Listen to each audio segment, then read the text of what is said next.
All right, I don't want to leave our next guest waiting. He's a fine pit man.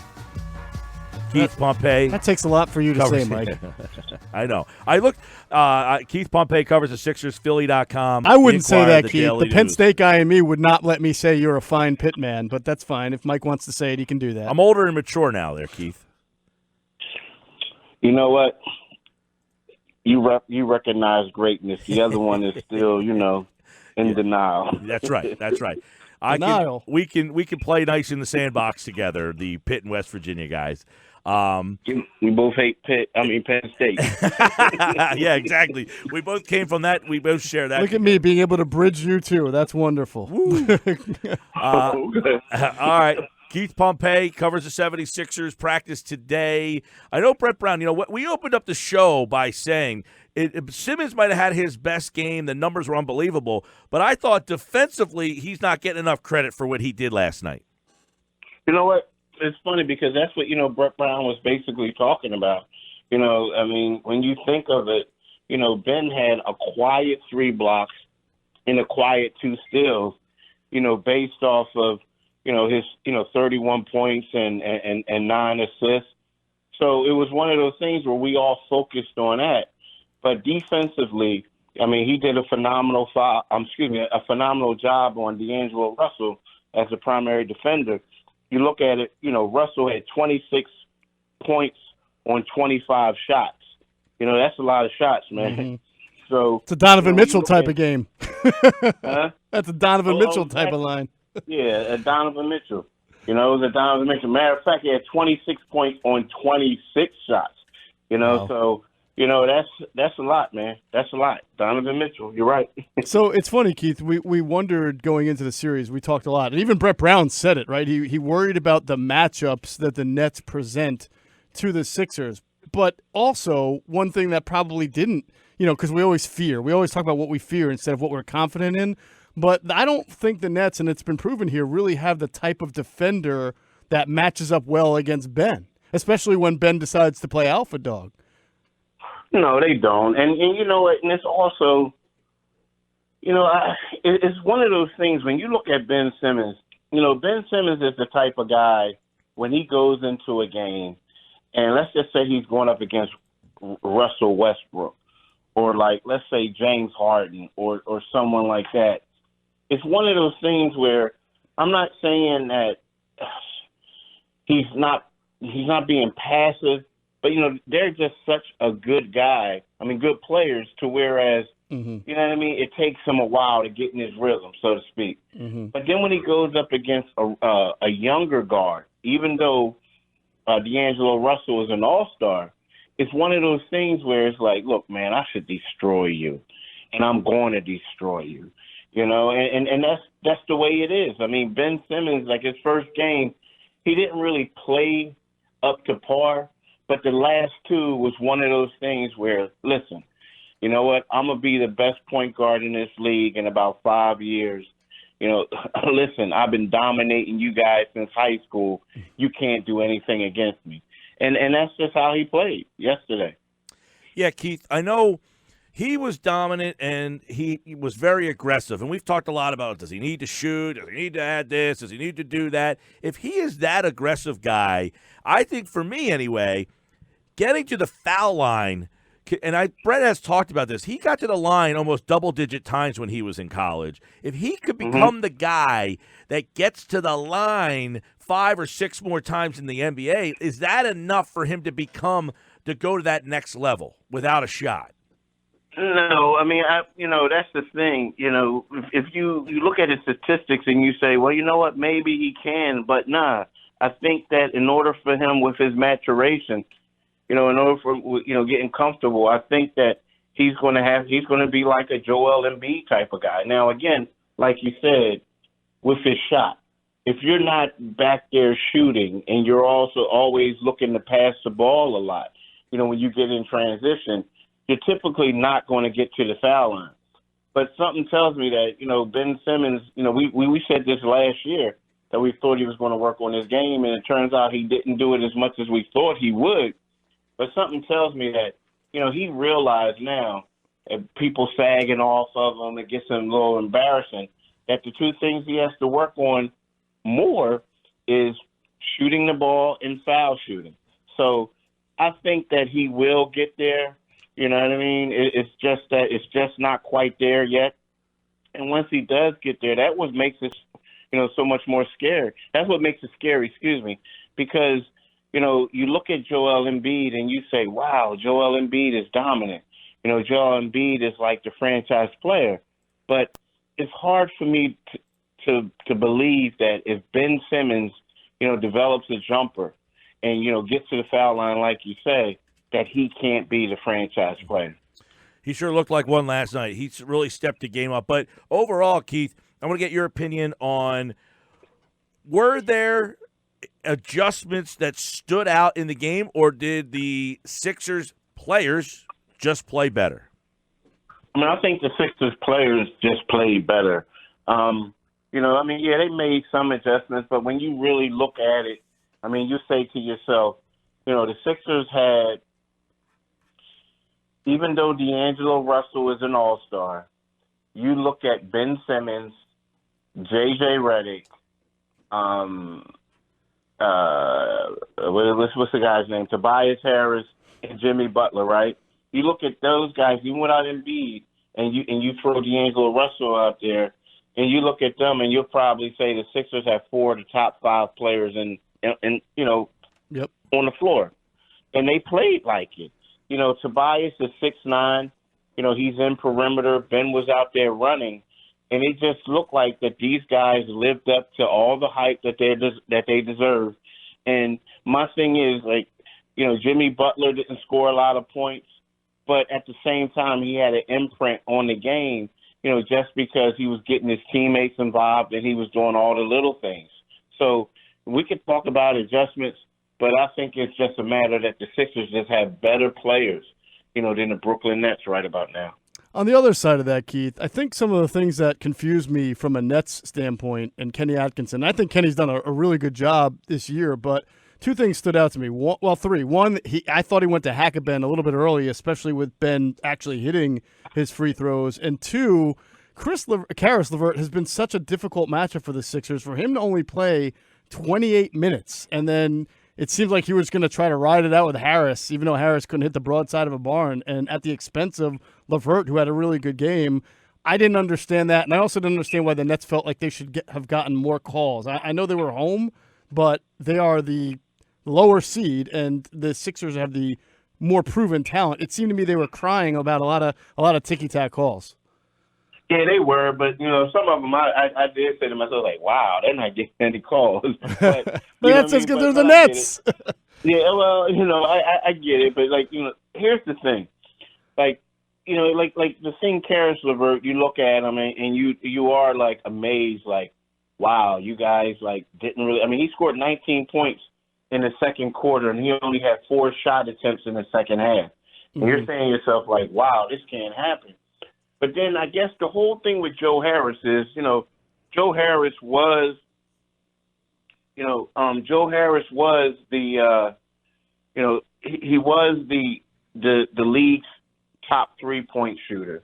And, when you look at him, you try to get him involved, that open up things for everyone else. Mm-hmm. And, he was the guy. He even won the 3-point contest.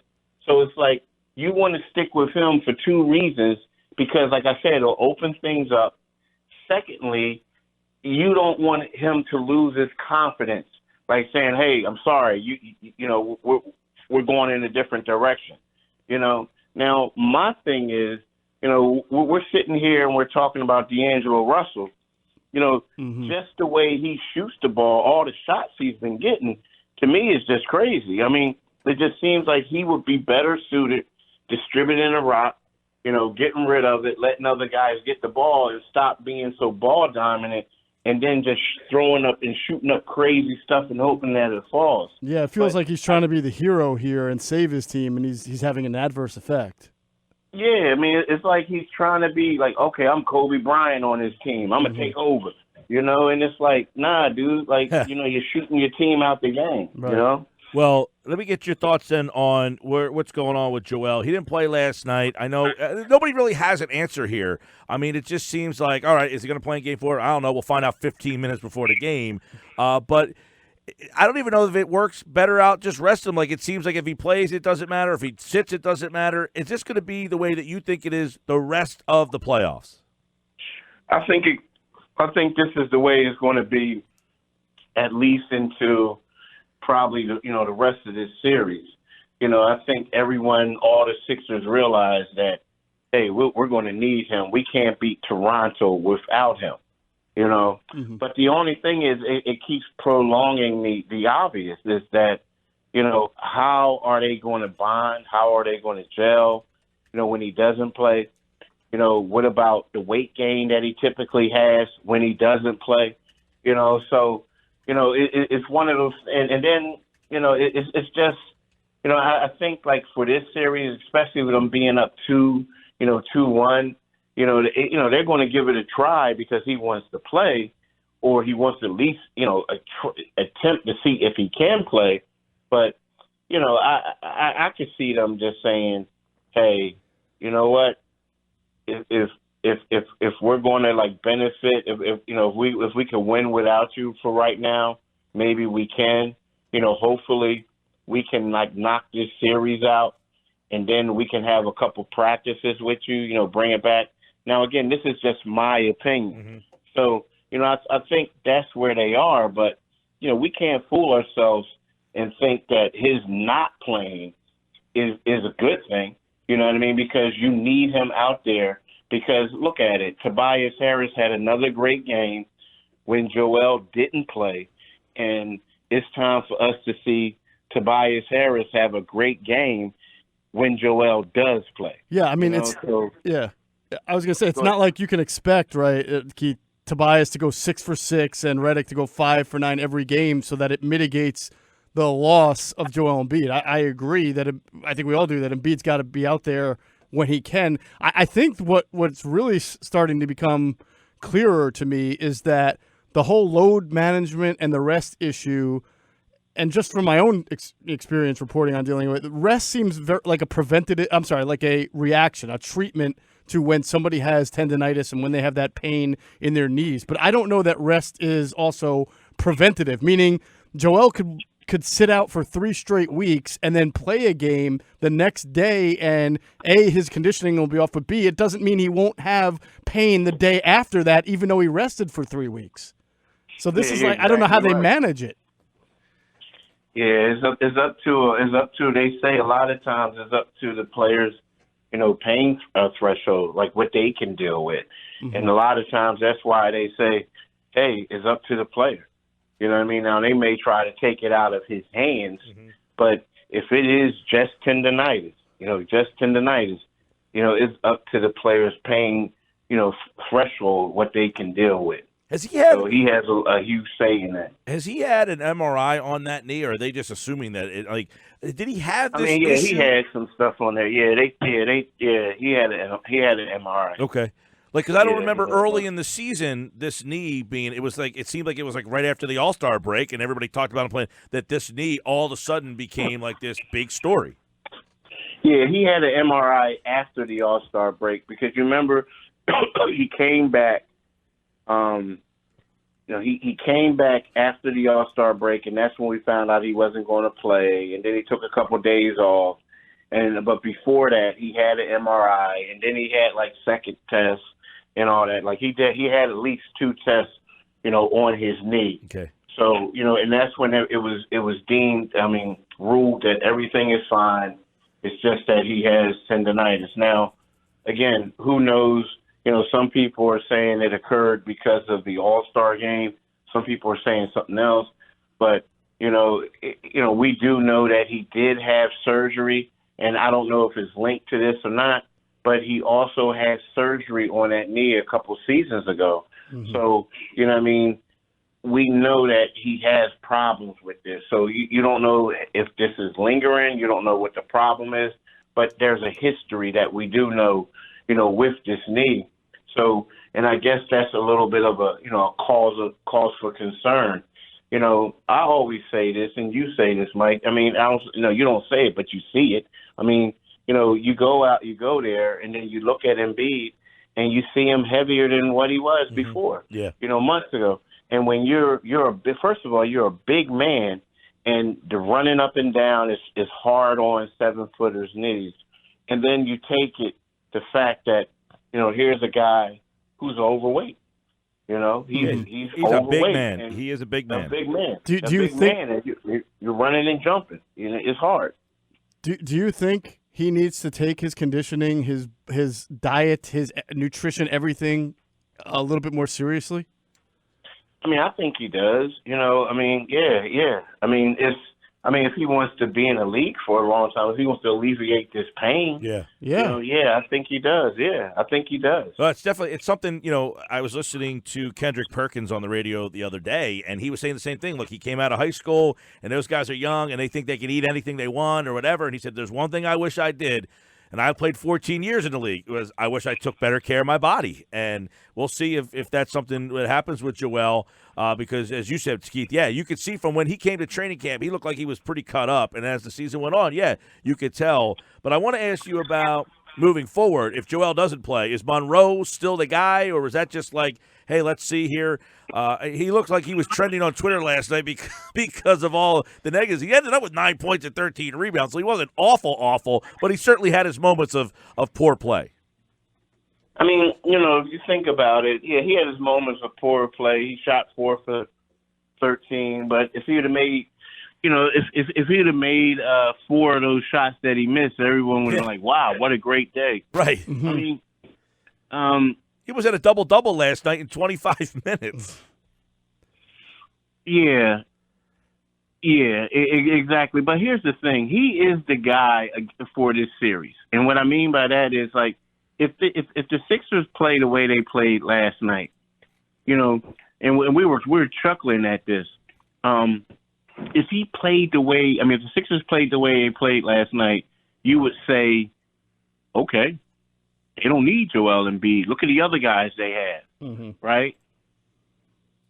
However, we all know that they can't beat the Toronto Raptors without Joel Embiid. Yeah. We all know they can't win a championship the way this team is currently constructed without Joel Embiid. He is one of the best 5 players in the league. He's the league's top center. So you can't fool yourself.